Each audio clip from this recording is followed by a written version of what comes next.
I'm Chief Meteorologist Marcus Bailey. Thanks for checking out this weather webcast on this Wednesday afternoon, just a little after 3 o'clock as we record this, and looking very sunny and a little bit more toasty this afternoon. This is a live look on our Window World X-Vision Sky Cam from our Lynn Chevrolet Buick Cam. A little breezy as well, those winds coming straight out of the south. In Pontiac, looking out to the west, and our Legionnaire Cam. Again, sunshine looking downtown at Peoria from the East Peoria side of the river. Flip over to X-Vision real quick, and again, showing cloud-free conditions. Rain, not an issue, although we're seeing a few showers lining up into the Dakotas, back into Minnesota, and that may play a factor in our forecast by the end of the week. Not real great rain chances, but some rain chances nonetheless, and that's a good thing. All right, quick update on tropical depression now. It was Tropical Storm Debbie.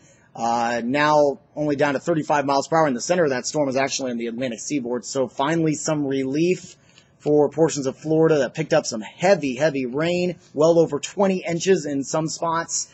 They'll start to catch a little bit of a break, and most of the models are trending that way out to sea and away from the continental United States. So no worries as far as that goes on the eastern seaboard. For us, again, you can see the clouds lining up along a cold front that eventually will be moving in by, it looks like, Friday and possibly Saturday and Sunday. It checks up a little bit, and that could provide us with at least spotty rain chances. Not great rain chances, but a few scattered showers and storms not out of the question. We are flirting with 90 in many locations, if you haven't already surpassed it. 89 in Galesburg, 89 in Peoria, 89 also in Bloomington, but we have hit the 90s in Macomb, Havana, Lincoln, and Pontiac this afternoon. It is still very hot just out to the west, already up to 100 in Des Moines, also in Kansas City, 99 in Tulsa, 98 in Springfield, and 95 in St. Louis, and that heat will continue to build. The dew points are getting up there as well, just to our west. They're around 70 in Des Moines and Kansas City, so they're starting to feel it just a little bit. That heat index value, highest right now from Des Moines to Kansas City, where they're feeling close to 110 at this hour. Much of the Midwest under some type of heat warning or heat advisory. We here in central Illinois are under a heat advisory for the day. Tomorrow, just to our north and west, an excessive heat watch is in effect for tomorrow into early Friday morning. It affects mainly the Quad Cities region. And there's also an excessive heat warning now out in western Missouri and eastern Kansas. We'll see if we get upgraded. It's not looking very likely. Even though we are going to be hot, humidity shouldn't be that high.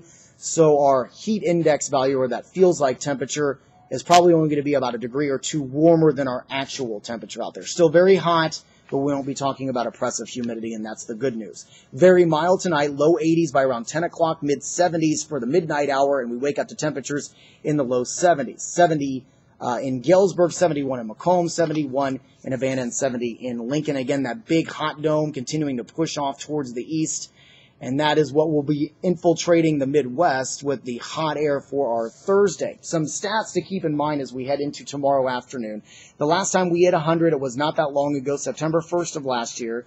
The record high for tomorrow is 104. That was set back in 1934, and the hottest temperature ever recorded in June. It happened a couple of times, most recently in 1988, and it's 105. And I think some of those numbers are in jeopardy, although we're not forecasting to be quite that hot here in Peoria, but it'll be awfully close. Now, some tips to keep in mind if you're going to be outside. Slow down. Take it easy. Lots of breaks if you're going to be out and about through an extended period of time. Make sure you dress for summer. It means light colored clothing, lightweight clothing as well. Drink plenty of water if you're going to be outside. If at all possible, spend some time in the air conditioning. And don't get too much sun. If you get too much sun, you get sunburn. The heat loses the ability to kind of dispense of the heat inside the body. So just some things to keep in mind. So here we go, planning out your Thursday. These are actual temperatures. Already near 100 is what we're forecasting at around noon, and we're forecasting a high of 101 here in the city, 100 in the Twin Cities, 100 in Pontiac. I think everybody across the board at least hits that century mark area-wide. Now, here is the heat index value. This is our Adonis model and what it's spinning out. And again, a few degrees warmer than what the actual temperature is, getting up to as high as 108. We'll be in that 105 to 110 range, it looks like, through much of the day. That is dangerously hot, but again, probably not enough to warrant maybe an upgrade from that heat advisory for tomorrow. We will be cooling down a little bit on Friday, but not much. We're still forecasting highs in the mid-90s. However, we are going to be tracking a few rain chances, very scattered as we head into Friday. Same thing for Saturday, Sunday, and possibly into Monday as well.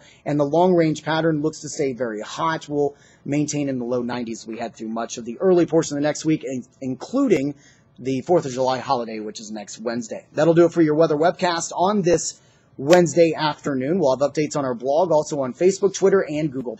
And if you're local to us, we invite you to join us on WMBD 31 News at 4, 5, 6, and 10. I'm Chief Meteorologist Marcus Bailey. Have a great Wednesday evening.